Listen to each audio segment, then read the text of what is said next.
¿Alguna vez has sentido que tu apellido pesa más que tu propia vida?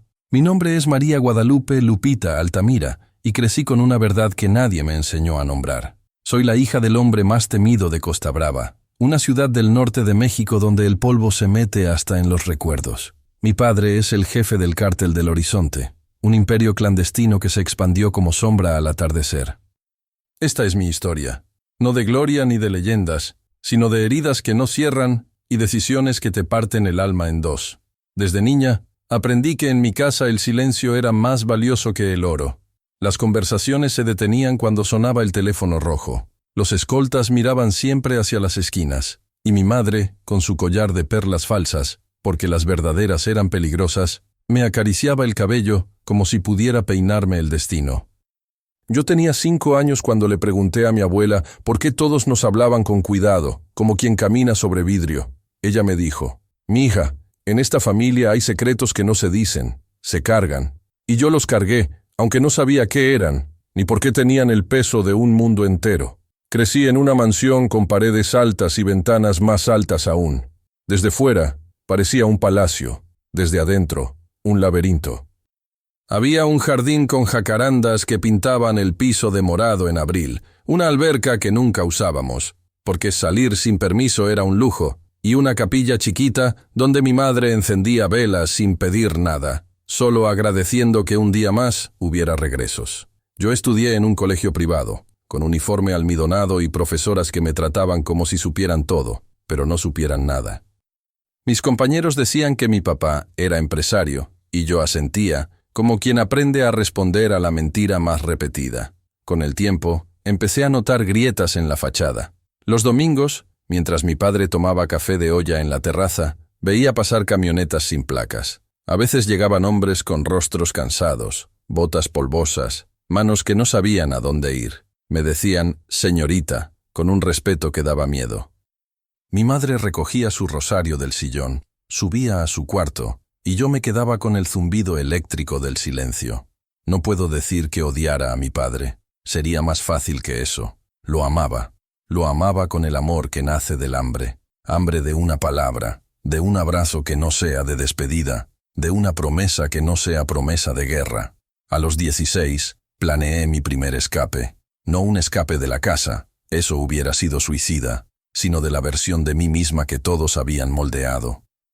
Me inscribí a clases nocturnas de literatura en la Universidad Estatal, con el pretexto de adelantar materias. Mi padre aceptó con una condición: Iker me acompañaría. Iker era mi sombra, mi escolta. Un muchacho de sonrisa rota y ojos claros, con un pasado que nunca me contó, y un futuro que, sin saberlo, me encadenaba al mío. Él manejaba una Cherokee negra, y yo miraba las luces de la ciudad, como quien mira una salida que no sabe usar. En el salón de clases, nadie conocía mi apellido. Por primera vez, mi nombre flotó sin apellidos, sin escoltas, sin capillas. El profesor, un señor con barba de 3 días y olor a café barato, hablaba de Rulfo y de sombras que hablan desde la tierra. Yo subrayaba frases como si en ellas hubiera instrucciones secretas para una vida nueva. Fue ahí donde conocí a Mateo, un chavo de sonrisa desordenada, mochila parchada y manos manchadas de tinta. Mateo escribía como si las palabras le brotaran de los dedos. Cuando me hablaba, yo sentía que me miraba a mí, a la muchacha detrás del apellido, a la niña que aprendió a callar antes de aprender a gritar. Un jueves, después de clase, me invitó a un café. Iker esperó en la Cherokee, con los brazos cruzados y la paciencia de quien conoce su papel. Nos sentamos en una cafetería con mesas cojas y una rocola que solo tocaba rancheras viejas. Mateo me preguntó a qué le tenía miedo. Le dije: a que el pasado se me meta por la ventana cuando la deje abierta para que entre el aire. Se rió, pero no como burla. Se rió como quien entiende. Cuando se acercó a tomar mi mano, mi instinto me hizo retroceder. No por él, sino por mí. Por todo lo que representaba esa caricia simple, el inicio de una vida que yo sabía que no me pertenecía.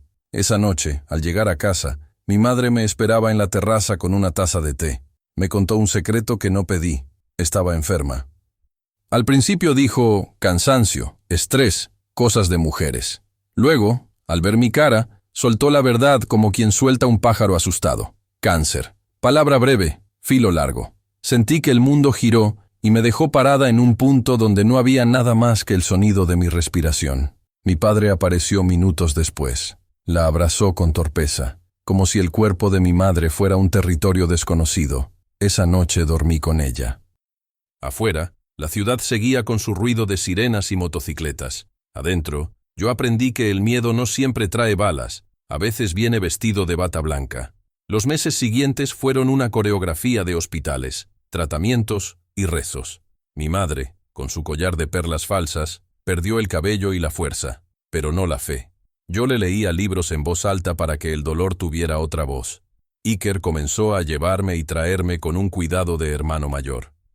Él hablaba poco, pero un día, viendo el atardecer desde el estacionamiento del hospital, me dijo: «Si algún día necesita que yo no mire, no miraré». Lo dijo sin romance ni drama. Lo dijo como quien ofrece un vaso de agua, y yo guardé su frase en el bolsillo más hondo de mi alma.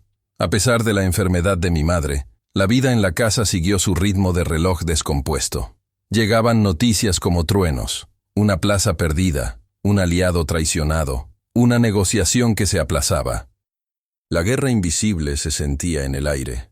Una noche de julio, mientras el calor pegaba como manta húmeda, mi padre entró a mi cuarto. Se sentó en la orilla de la cama y me habló como nunca. Me contó cómo de joven, huérfano y con hambre, aprendió que en este país, a veces el camino más corto hacia el pan es también el más oscuro. Me dijo que no me pedía que lo entendiera, mucho menos que lo perdonara, pero sí me pedía que no lo negara. «Este es mi pecado y mi pan», dijo. Yo quería decirle que yo no era su juez, pero también quería decirle que tenía miedo de convertirme en su espejo. Le besé la frente y me quedé con la pregunta más vieja del mundo. ¿Qué tanto de nuestros padres nos pertenece y qué tanto podemos devolver? Con Mateo, el mundo era otro. Íbamos a mercados de pulgas donde la vida costaba barato y lo real no necesitaba escoltas. Me habló de su hermana, que se había ido a Chicago buscando trabajo y regresó con acento prestado y un hijo en brazos. Me habló de su padre, carpintero, que le enseñó que una mesa coja no se tira, se arregla. Yo le hablé de mi madre, de su risa suave, de su manera de poner el mantel como quien arma un altar. No le hablé de mi padre. No sabía cómo, ni si era justo enredar su vida con mis nudos. Un día, después de una lectura de poesía en el Centro Cultural, Mateo me llevó a la azotea del edificio donde vivía. Desde ahí, la ciudad parecía un animal dormido. Me dijo que planeaba aplicar a una beca en España para estudiar escritura. Lo dijo con miedo, como si pedir un deseo fuera invitar a la desgracia. Yo aplaudí, lo abracé. Él me pidió que lo acompañara. Por un segundo, imaginé mi vida haciéndose ligera. Un cuarto pequeño con libros apilados, una ventana con ropa tendida, nuestras voces mezclándose en la cocina. Luego, la realidad cayó como lluvia fría. Mi madre, su tratamiento, mi apellido, los hombres de botas polvosas, el teléfono rojo. Me solté del abrazo con cuidado y le dije que no podía, aunque quería con todas mis ganas. Mateo se quedó callado. En su silencio había decepción, pero también respeto. Encendió un cigarro que no fumó. Me miró con esos ojos que sabían nombrarme. «Entonces hagamos lo posible aquí», dijo. Y yo, que toda la vida había vivido en lo imposible, sonreí por primera vez sin miedo. La ilusión duró poco. En agosto, la ciudad amaneció con una noticia que se regó más rápido que el chisme. Habían detenido a Rafael el Viento, el operador más cercano de mi padre. En Costa Brava, los apodos son como tatuajes. Se te pegan a la piel y te definen. El Viento conocía rutas, nombres, códigos. Era cuestión de tiempo para que todo se viniera abajo si alguien lo hacía hablar. Esa tarde, antes de que el sol cayera, mi padre me llamó a su despacho. Su mirada era un nudo. «Nos vamos unos días a la sierra», dijo, «por seguridad». Yo miré a mi madre, frágil y terrosa, e imaginé un camino de terracería sacudiéndola hasta el dolor. Dije que no. Por primera vez, dije que no. Hubo una pausa larga, como esas que separan a los que se aman de los que apenas se conocen. Mi padre me miró con una mezcla de orgullo y desesperación. Entonces habló. «Si te quedas, tienes que entender algo, Lupita. Afuera hay leones, y no todos son nuestros». Yo pensé en Mateo, en Iker, en mi madre. Pensé en mí. Dije que lo entendía. Pero la verdad es que, aunque lo entendiera, No tenía idea de cómo vivir con ese entendimiento pegado al pecho. Esa noche, el destino tocó la puerta con los nudillos de la casualidad. Yo estaba en la cocina, preparando un té para mi madre, cuando escuché la voz de Mateo en el interfono. «Vine a dejarte algo», dijo. Mi corazón se me subió a la garganta. Traía un sobre con el logo del programa de becas. Lo habían aceptado. Él sonreía como niño en feria. Quiso abrazarme, pero al ver mi cara se detuvo. Iker, que vigilaba discreto desde el pasillo, hizo un gesto de «todo bien». Le pedí a Mateo que esperara en la terraza. Le llevaría un café. Cuando volví, con la bandeja temblándome en las manos, vi a mi padre de pie frente a él. Dos mundos chocando sin aviso. Mi padre no es hombre de gritos. Es hombre de silencios que cortan. Le preguntó a Mateo quién era, por qué estaba ahí, qué quería. Mateo, más valiente de lo que debería, respondió con la verdad. Quiero estar con su hija. Si hubiéramos estado en otra historia, hubiera aplaudido. Pero en la mía, la verdad es una lámpara encendida en la madrugada. Atrae bichos. Sentí que la sangre se me enfriaba. Iker dio un paso al frente, listo para lo que fuera. Mi padre levantó la mano pidiendo calma. Miró a Mateo de arriba abajo, como quien evalúa un mueble y decide si cabe en la sala. ¿Sabes quién soy?, preguntó. Mateo dudó. Sé quién es ella, dijo. Mi padre sonrió, pero no con la boca. Sonrió con esa parte de los ojos que uno quisiera no conocer. Entonces sabes suficiente, dijo, y se fue.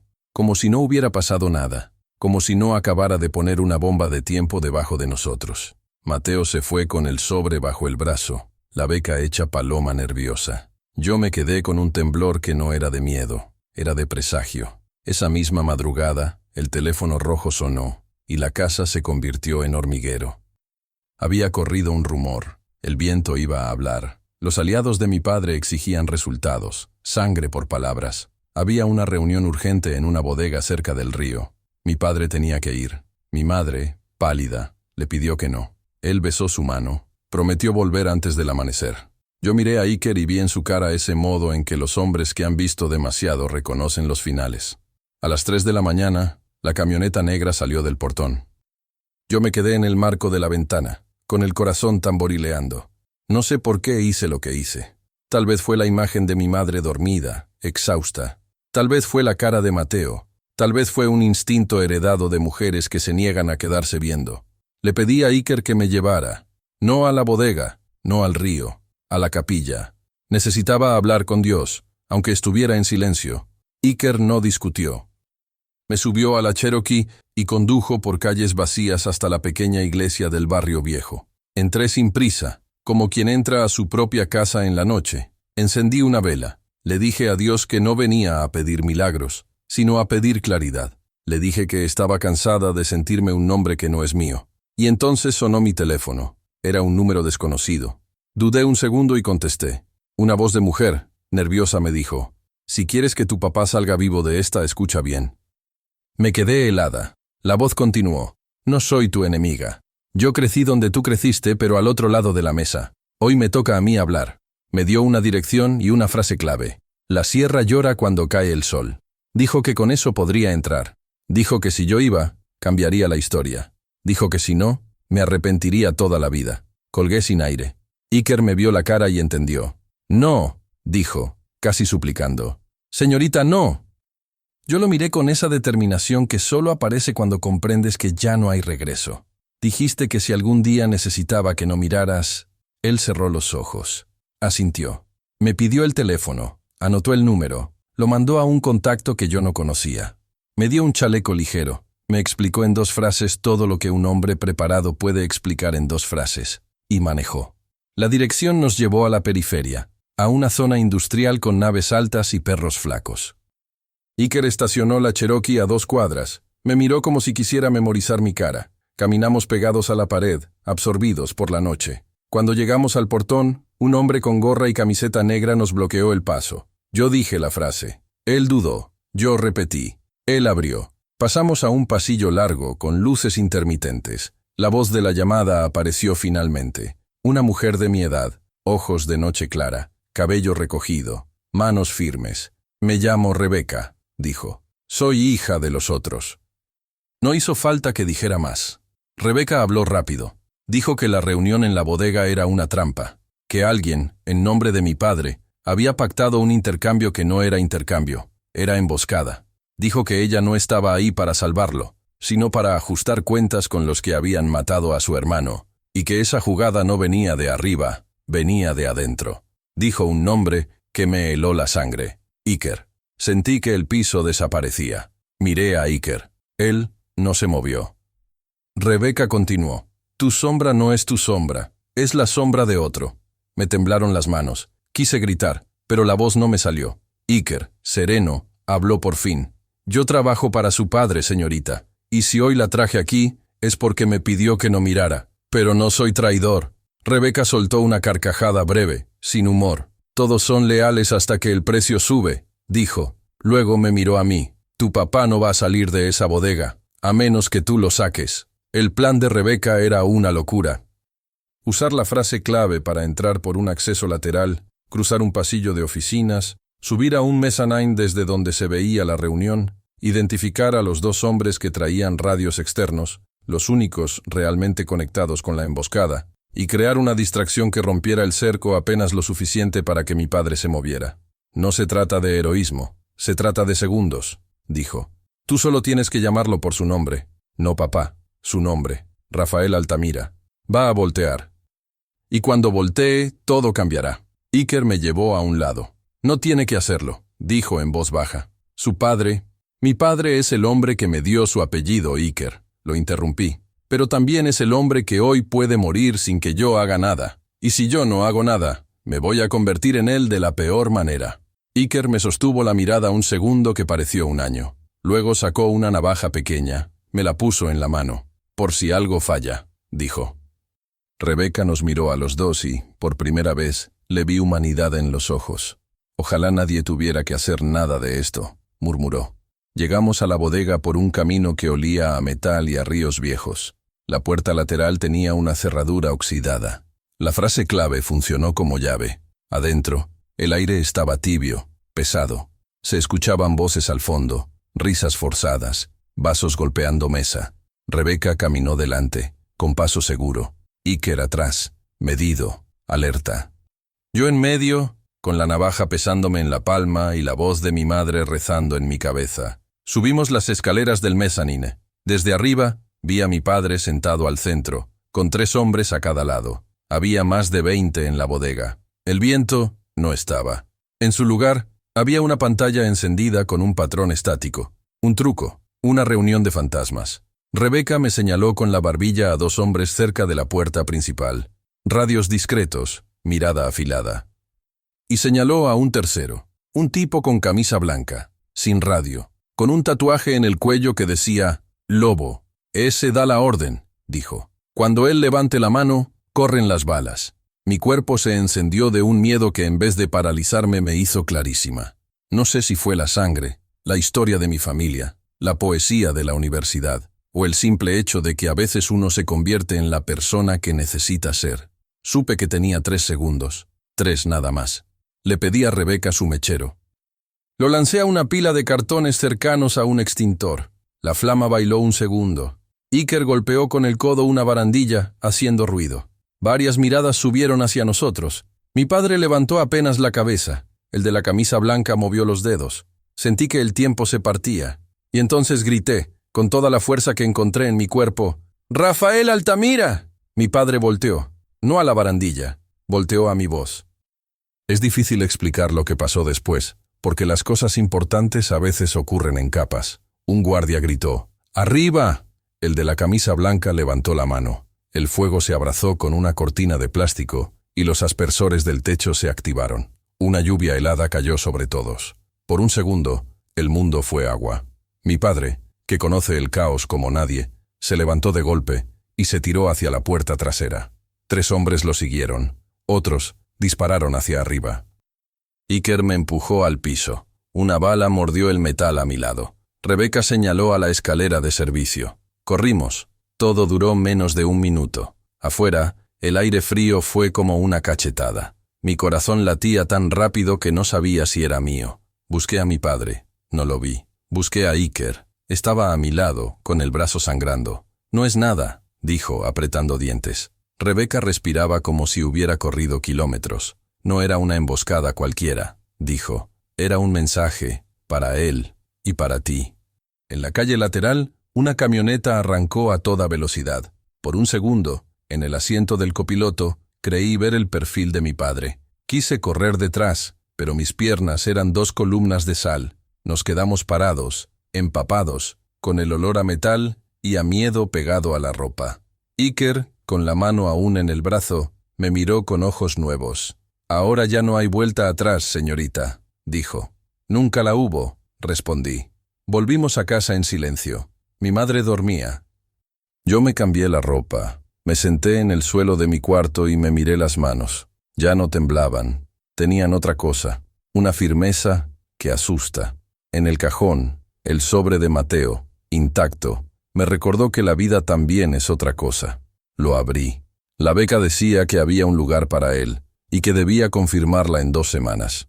2 semanas. En mi mundo, 2 semanas son una eternidad y un parpadeo. Saqué mi celular. Le escribí: «Te admiro.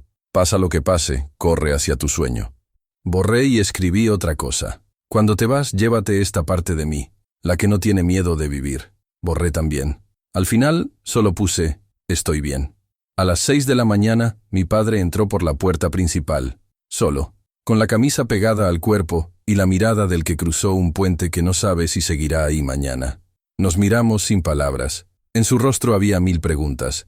En el mío, solo una. ¿Y ahora qué? Él se acercó despacio. Por primera vez, me abrazó como si supiera que yo no era un adorno de su vida, sino su vida misma puesta en riesgo. Me susurró al oído: «Te escuché», y entendí que en esa bodega, al llamarlo por su nombre, no solo le había salvado el cuerpo, le había devuelto algo que a veces el poder te roba: el ser. Desayunamos los 3 como si la normalidad fuera un mantel recién planchado. Mi madre, con su voz bajita, preguntó por la noche. Mi padre dijo que todo estaba bajo control. Yo tragué saliva. Rebeca, la mujer de los otros, me había dejado un mensaje en la mente. Adentro hay alguien que juega en nuestra contra, y ese adentro podría ser cualquiera. Un primo, un contador, un chofer, un amigo viejo, o Iker. Lo miré servir el café con su mano herida. Sentí culpa por dudar. Sentí rabia por tener que dudar. Esa tarde me llamaron del hospital. Los análisis de mi madre no eran buenos. El tratamiento tenía que cambiar. Más fuerte, más caro, más incierto. Mi padre dijo que se haría lo necesario. En su voz había determinación, pero también una grieta. Entendí que el mundo que nos sostenía estaba empezando a desmoronarse desde adentro, como las casas con termitas, y que mi historia, la de la hija del silencio, iba a convertirse en otra cosa. Esa noche, antes de dormir, me prometí algo. Yo iba a romper el ciclo. No sabía cómo, ni cuándo, ni con quién, pero lo iba a romper. Si mis manos podían llamar a un hombre al borde de la muerte y traerlo de vuelta, quizá también podían escribir un destino distinto. Tal vez eso era lo que había aprendido en las clases de literatura sin saberlo. Que las palabras, cuando se dicen a tiempo, cambian las rutas. Que el nombre que te dieron no es cárcel si un día te atreves a pronunciar el tuyo propio. Me acosté, cerré los ojos, y entonces escuché un crujido en el pasillo. Abrí la puerta. Nadie. El silencio, otra vez. Pero ya no era el silencio de la infancia, era otro, uno cargado de presencias. Cuando di un paso hacia la escalera, vi algo bajo la maceta de barro, un sobre sin remitente. Lo abrí con dedos cuidadosos. Adentro, una foto de la bodega, tomada desde arriba, con un círculo rojo alrededor de mi rostro, y una frase, escrita con tinta negra: «No te escondas, Lupita, ya te vimos». Respiré hondo. Bajé la foto, levanté la mirada, y supe que la historia apenas estaba empezando. La foto con el círculo rojo ardía en mis manos como si tuviera fiebre. «No te escondas, Lupita, ya te vimos». ¿Quién? ¿Desde dónde? ¿Y por qué ahora? El miedo, ese animal que me había acompañado toda la vida, me lamió los tobillos. Pero ya no corrí. Cerré el sobre, lo guardé en el cajón de los calcetines, donde mi infancia escondía los dulces, y respiré hondo. Si me estaban viendo, entonces era hora de mirar de vuelta. A la mañana siguiente, puse café.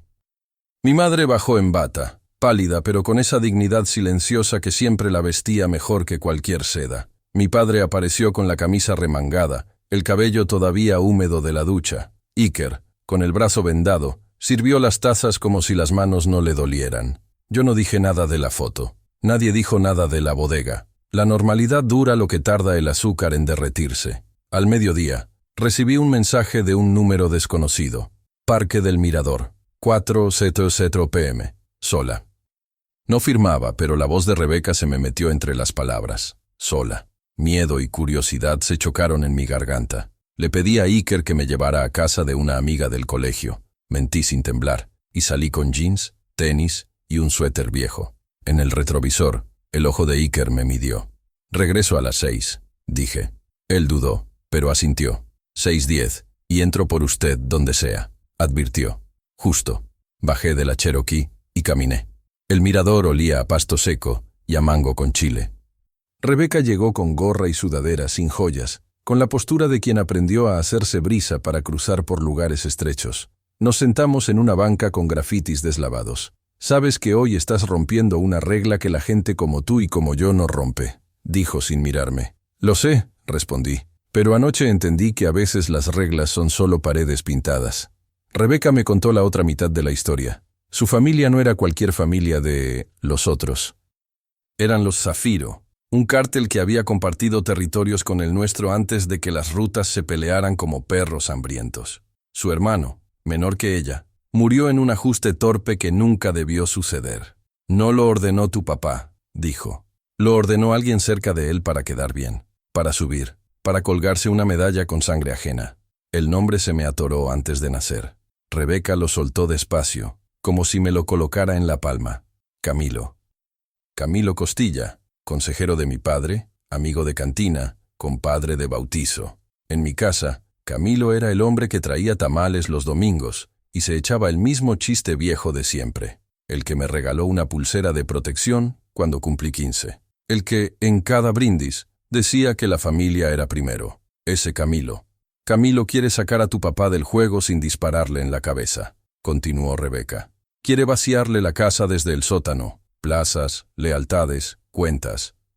Ya tiene a alguien de adentro moviendo fichas. El plan anoche era quebrarlo delante de todos. Humillación, caos y luego rescatar los restos». Sentí náuseas. «¿Y tú por qué me ayudas?», pregunté. Rebeca se encogió de hombros. «Porque me ayudaste sin saberlo. Ayer al gritar su nombre también gritaste el mío. Dijiste que no somos muebles ni apodos, que tenemos nombre. Yo no voy a trabajar para Camilo, prefiero romper el tablero». «¿Y el traidor?». Rebeca miró a un niño que corría con una paleta de hielo azul. «El traidor te deja notas bajo macetas».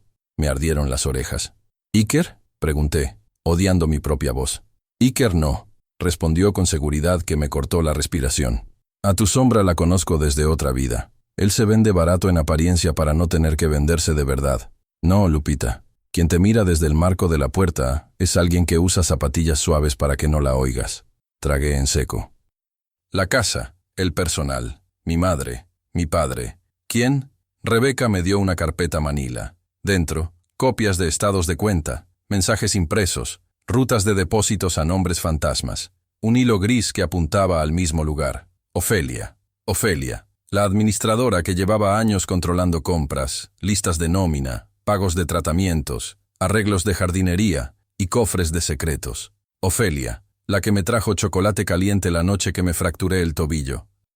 Ofelia, la que sabía quién entraba, quién salía y a qué hora las paredes respiraban. «Camilo le dio una salida para su hijo», dijo Rebeca. «Le prometió una vida limpia lejos de aquí si le abría las puertas correctas. Un hijo». Recordé a Ofelia hablando de «mi muchachito», con los ojos aguados. «¿Dónde está Ofelia ahora?». «En tu casa, esperando a que te sientes a cenar». El sol del mirador me pareció una lámpara interrogándome. Rebeca me tocó el hombro. «No vengo a hacerte pedazos la idea de familia. Vengo a darte una oportunidad de salvar lo que te queda». Volví a casa con la carpeta pegada al torso, como si me protegiera de balas. Iker me abrió y no hizo preguntas. En la cocina, Ofelia estaba cortando jitomates, la tabla de madera asfixiada de rojo. «¿Cómo te fue, niña?». Su voz de siempre, su sonrisa de siempre. Yo asentí, serví agua, miré sus manos. Las manos que habían hecho la casa funcionar como un reloj silencioso. La miré y le vi, por primera vez, el cansancio en la comisura de los ojos. Pensé en su hijo, en la promesa, en el tipo de callejón donde una madre entrega hasta la sombra si con eso abre una puerta para su sangre. Esa noche, esperé a que mi padre estuviera en su despacho. Toqué. Entré con la carpeta. Se la puse enfrente. Él ojeó, lento. Una vena se le marcó en la frente. ¿De dónde salió esto? De una mujer que está cansada de que otros hombres decidan por su vida, respondí. Mi padre apretó la mandíbula. Camilo, dijo, casi como un sabor amargo. Nos miramos como dos personas que acaban de ver el mismo relámpago desde ventanas distintas. ¿Y tú qué quieres que haga, Lupita? Me sorprendió la pregunta. Quiero que no repitas la historia, que no respondas con una masacre, sino con inteligencia, que protejas a mamá, que te protejas. Que me protejas a mí sin encerrarme. Mi padre, el hombre del silencio, se recargó en la silla y me escuchó. Acordamos 3 cosas. 1. Sacar a mi madre del mapa sin levantar sospechas. 2. Neutralizar a Camilo con pruebas, no con corridos. 3. Cerrar la casa por dentro, revisando tornillos, plumas y almas. Mañana mismo llevamos a tu madre a Monterrey, a una clínica. Dirá que va a ver a su hermana. Tú y yo nos quedamos. Yo me quedo, corregí. Él sonrió, rendido y orgulloso. Iker entró con un discreto permiso. ¿Listo?, preguntó mi padre. Iker asintió. Mover a mi madre fue como mover un altar sin apagar las velas. En la madrugada, con el pretexto de un chequeo urgente, la subimos a la camioneta. Ella no preguntó, como si supiera que hay respuestas que pesan más que un diagnóstico. Te llamo al llegar, me dijo, apretando mi mano. Ve con Dios, mija. Le besé la frente y me tragué el llanto. Los coches se fueron con el primer canto de los pájaros. El silencio que quedó no fue vacío. Fue una oportunidad. Antes de que amaneciera por completo, me encerré con Ofelia en la cocina. Serví café para las 2. Le puse enfrente una foto de su hijo. Rebeca me la había pasado, tomada en un Oxxo de carretera, gorra azul, mirada inquieta. Ofelia tardó 3 segundos en romperse. No fue un derrumbe escandaloso. Fue el tipo de grieta que suelta un suspiro larguísimo. Yo no quería, niña, dijo, con la voz hecha hilo. Yo solo quería que a mi Toñito no me lo tragara este mundo. No la odié, no pude. Camilo le prometió un trabajo en Laredo, papeles, escuela. Yo solo abrí una puerta, no más una. Esa puerta anoche casi mata a mi papá, dije sin gritar. Ofelia cerró los ojos. Dime qué hago y lo hago. Nomás no me lo quites. Le tomé la mano. Nos vas a ayudar. Lo vas a sacar. El plan no fue de película. Fue de gente cansada que decide pensar. Ofelia citó a Camilo en la casa, con la excusa de firmar cheques y cuadrar números. En paralelo, Rebeca, aseguraba la salida del hijo de Ofelia con documentos de los Zafiro. No por bondad hacia Camilo, sino por lealtad a la promesa que me había hecho. Romper el tablero. Iker montó un pequeño teatro doméstico. Cámaras encendidas, micrófonos escondidos en macetas, 2 escoltas honestos cubriendo puertas, teléfonos listos con la fiscalía que sí sirve cuando le conviene. Camilo llegó con su guayabera planchada y un perfume dulzón que siempre me dio náusea. Saludó con un beso en la mejilla como si no hubiera querido ayer empujar a mi padre a la humillación. En el despacho, Ofelia le mostró papeles marcados. Aquí faltan firmas. Aquí hay que mover a este proveedor. Aquí, jefe. Me llegó esta lista nueva de cuentas. Camilo, confiado, dictó, corrigió. Se colocó solito la soga de sus propias palabras. Ese proveedor ahora lo llevas a las cuentas que te dije. Sí, a nombre del primo, el de Matamoros. No pongas eso en el sistema. Me lo mandas por fuera, por Signal. Y lo del viento ya no importa. El ruido nos salió mejor así. Cada frase un clavo, cada broma, un tornillo. Yo detrás del vidrio esmerilado, temblando sin temblar. Iker, a mi lado, sin parpadear. Cuando Camilo pidió whisky, mi padre entró. La escena se congeló. Camilo sonrió. Compadre. Mi padre no devolvió sonrisa. Hermano, dijo, con una calma que helaba. Aquí todos somos familia, ¿no? Camilo abrió los brazos, teatro y cinismo. Mi padre señaló la maceta. Iker levantó la plantita y enseñó el micrófono. Camilo todavía quiso fingir risa. ¿Y eso? ¿Jugando a espías? Entonces mi padre habló despacito con una tristeza que me rompió un hueso interno. No juego, Camilo, estoy cuidando.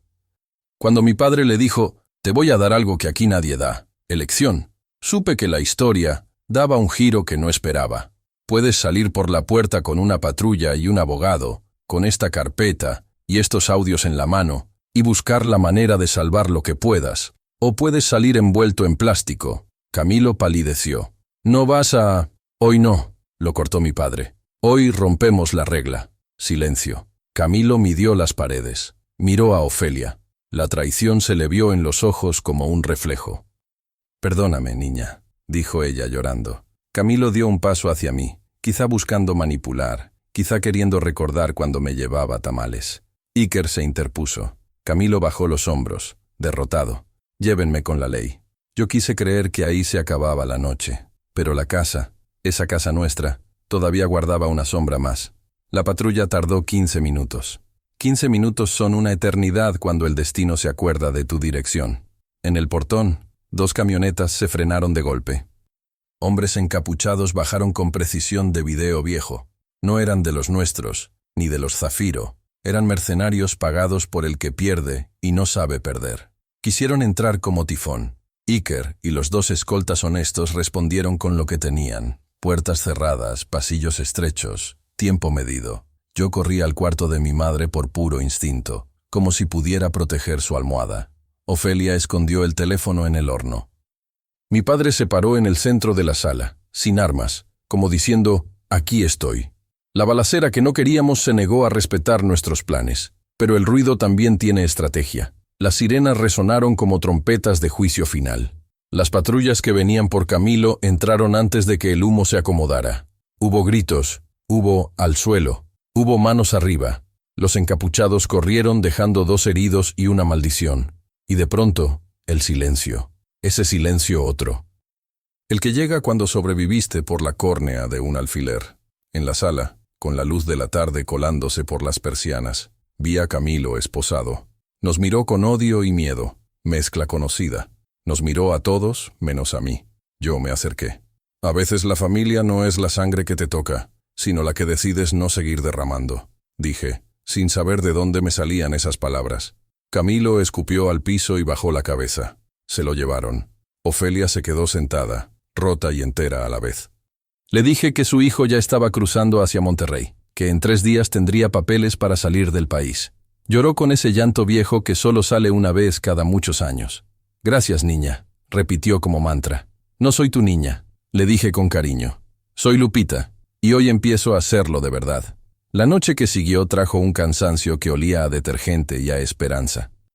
Hablé con mi madre por videollamada. El tratamiento nuevo había comenzado. El médico hablaba sin prometer, y mi madre escuchaba sin rendirse. Le dije que todo estaba bien en casa. No le mentí. Bien es a veces otra palabra para juntos. Faltaban 2 días para que Mateo confirmara su beca. Tenía mis mensajes sin leer, y yo, mi orgullo sin tragar. Lo llamé. Contestó con voz de estación lejana. Le conté lo esencial, sin apellidos, sin marcas. Le dije, no me esperes para correr atrás de tu sueño. Pero si un día, en una ciudad con lluvia fina, sientes que alguien te mira como si te conociera desde antes, probablemente sea yo. Se rió bajito. Yo te escribiría desde Madrid, pero te escribiría de vuelta a ti, respondió. ¿Puedo verte mañana? Dudé. Miré la casa, a Iker curándose el brazo, a mi padre sirviendo 2 vasos de agua como si fuera vino caro. Ven, dije, pero no al pasado. Nos vimos en la azotea donde una vez nos prometimos imposibles. Mateo llevaba una chamarra vieja y esa sonrisa que nunca supo de protocolos. Le di la carpeta vacía como símbolo absurdo de que a veces lo importante es lo que decidimos no cargar. Hablamos de futuro como quien arma un mueble sin instrucciones, con paciencia y risas. Me preguntó si lo acompañaría. Le dije que no podía ahora, que tenía que arreglar mi casa por dentro, pero que ya no iba a vivir con una ventana cerrada por miedo. Me abrazó como si supiera que el amor también sabe esperar. Entonces me esperas en el otro lado de la página, dijo. Allá nos vemos, respondí. Cuando volví, mi padre estaba en la terraza viendo la ciudad. Tenía los ojos cansados, pero no rotos. Hice algo hoy que no sabía hacer, dijo. Elegí la vida de otros por encima del impulso. Nos vimos sin silencios incómodos por primera vez. Yo también elegí, papá, dije. Elegí llamarte por tu nombre, y también elegirme por el mío. En los días que siguieron, la casa se llenó de pequeñas despedidas. Ofelia se fue con un abrazo apretado y una carta que olía a café. Los escoltas que no eran leales salieron sin escándalo, como sombras despidiéndose de otras sombras. Rebeca me envió un audio corto. Listo. Toñito cruzó. Lo demás, a su tiempo. Si alguna vez te late un café sin bandos, me dices. Le mandé un gracias con una foto de las jacarandas del jardín. A veces la paz son dos mujeres dejando de apuntarse. El cártel del horizonte no desapareció con un abrazo ni con una carpeta. La vida no es Netflix. Las plazas siguieron ahí como dientes en una boca vieja, y mi padre siguió lidiando con la historia que eligió cuando era otro. Pero algo cambió. Puso límites que antes eran risas, cerró puertas que antes eran pasillos, y aceptó terapia con un cura que no hace preguntas estúpidas. Yo, por mi parte, retomé mis clases de literatura, esta vez con mi nombre completo en la lista, como diciendo, sí, soy yo, la hija del silencio que ahora habla. Un domingo, en la capilla, prendí una vela. No pedí milagros, pedí constancia. Pedí no olvidar el camino de regreso a mí misma cuando los vientos quieran empujar. Al salir, Iker me alcanzó y con esa seriedad tímida suya dijo, ¿sabe? A veces me gustaría que la hubieran conocido como yo la conocí, no como la hija de él, sino como Lupita. Le apreté el antebrazo, ahora ya sanando. Pues comienza por ahí, respondí. Dímelo tú. Él sonrió, por fin entero. Lupita. Esa noche, en mi cuarto, abrí el cajón de los calcetines. Saqué la foto del círculo rojo. La miré sin temblor. Le di la vuelta. Escribí. Yo también te veo. La pegué en la pared, no como amenaza, sino como recordatorio. Estar vista puede ser peligroso, pero también es la única forma de existir. Y aquí estoy, contándote esto. Porque descubrí que las historias no solo nos entretienen, nos enseñan por dónde cortar los nudos. Si alguna vez te preguntaste si puedes romper el ciclo que te heredaron, escucha, sí puedes. A veces no hace falta gritar balas, basta con decir el nombre correcto, en el momento correcto, con el corazón abierto. Yo dije Rafael Altamira y rescaté a mi padre. Hoy digo Lupita y me rescato a mí. Si esta historia te tocó, si te hizo pensar en las lealtades que eliges y en las que dejas, dale like, suscríbete y cuéntame en los comentarios qué parte te movió más. Y si quieres seguir en este viaje conmigo, te dejo aquí al ladito otro video que te va a encantar.